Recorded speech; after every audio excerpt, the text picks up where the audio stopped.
Assalamualaikum warahmatullahi wabarakatuh. Perkenalkan, nama saya Fahri Afif Muhaimin dengan nomor NIM 3123 Saya dari kelas TI 23A6. Jadi saya di sini akan menjelaskan tentang pengantar basis data. Nah, apa sih itu basis data? Nah, jadi basis data itu adalah kumpulan data terstruktur.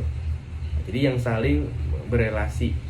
Jadi definisi kumpulan data yang terorganisir secara logika, terus dikelola menggunakan metode tertentu yang menjamin konsistensi data.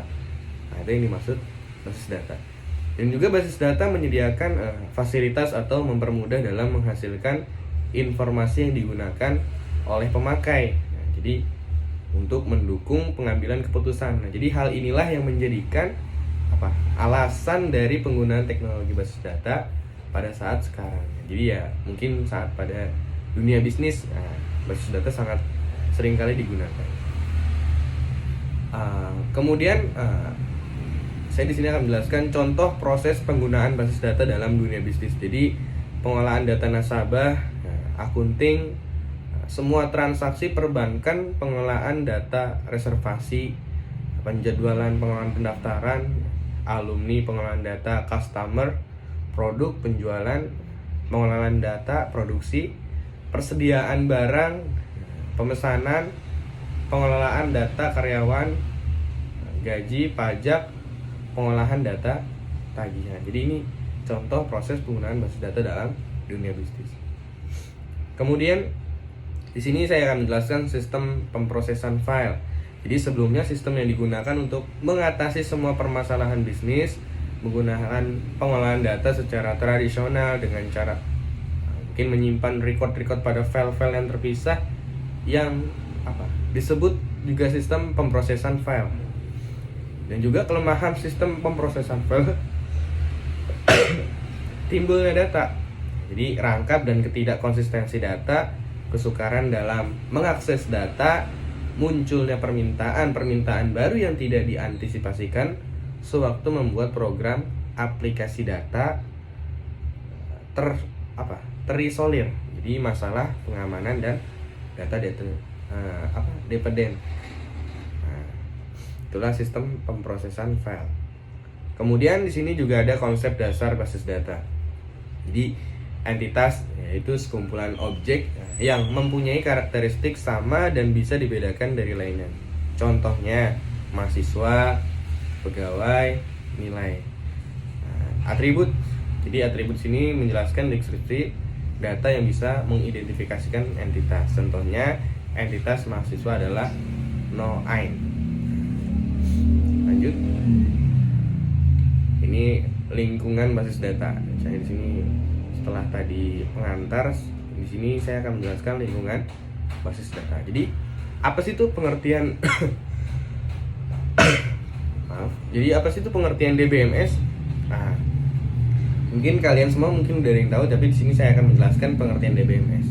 Jadi DBMS itu adalah sistem yang digunakan untuk mengelola dan mengorganisir data dalam basis data. Jadi Akna Alikwa atau Enim. Kemudian yang kedua, basis data adalah kumpulan data yang terorganisir dan terstruktur yang disimpan dalam komputer. Jadi itulah pengertian DBMS. Kemudian di sini ada yang kedua, itu level dalam DBMS. Jadi ada 3 level dalam DBMS, yaitu yang pertama atau yang A, level eksternal. Jadi level ini merupakan pandangan pengguna atau aplikasi terhadap basis data. Jadi pengguna A hanya bisa melihat struktur data sesuai dengan keperluannya. Kemudian yang B, di sini ada level konseptual. Jadi level ini adalah level administrator database. Pada level ini hubungan antar data secara logik didefinisikan. Kemudian yang C, ada level internal. Jadi level ini adalah level fisik dari basis data, di mana data disimpan dalam bentuk kode, teks, angka, dan B. Jadi itulah level-level dalam DBMS. Ada 3, eksternal, konseptual, dan internal. Kemudian yang ketiga yaitu bahasa dalam DBMS. Jadi DBMS ini mempunyai bahasa-bahasa yang ada 2, yaitu yang pertama Data Definition Language (DDL). Bahasa ini digunakan untuk mendefinisikan struktur atau kerangka dari basis data. Jadi contohnya perintah DDL adalah create, alter, dan drop. Yang B, Data Manipulation Language (DML) atau pengertiannya yaitu bahasa ini digunakan untuk memanipulasi, jadi atau mengoperasikan isi dari basis data. Jadi contohnya perintah DML adalah select, insert, update, dan delete. Nah, itulah bahasa dalam DBMS, definition language dan manipulation language. Oke. Kemudian di sini ada arsitektur DBMS, jadi multi user. Arsitektur tradisional untuk sistem multi user adalah teleprocessing, di mana satu komputer dengan sebuah CPU dan sejumlah terminal digunakan. Nah, itulah arsitektur DBMS. Kemudian yang kelima ada basis data berorientasi basis data berorientasi objek. Jadi di sini yang pertama yaitu basis data berorientasi objek menggunakan bahasa pemrograman berorientasi objek seperti bahasa Java. Yang kedua, kelebihan basis data berorientasi objek adalah programmer. Jadi hanya perlu memahami konsep berorientasi objek untuk mengkombinasikannya dengan storage basis data relasional. Jadi namun kelemahan basis data berorientasi objek adalah pengguna harus memahami konsep berorientasi objek karena tidak dapat bekerja dengan metode pemrograman tradisional. Nah, itulah penjelasan tentang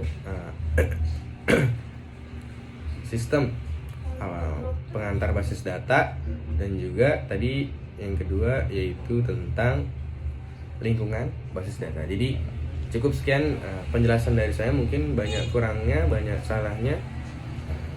Mohon maaf yang sebesar-besarnya. Akhir kalam, assalamualaikum warahmatullahi wabarakatuh. Terima kasih. Oh iya.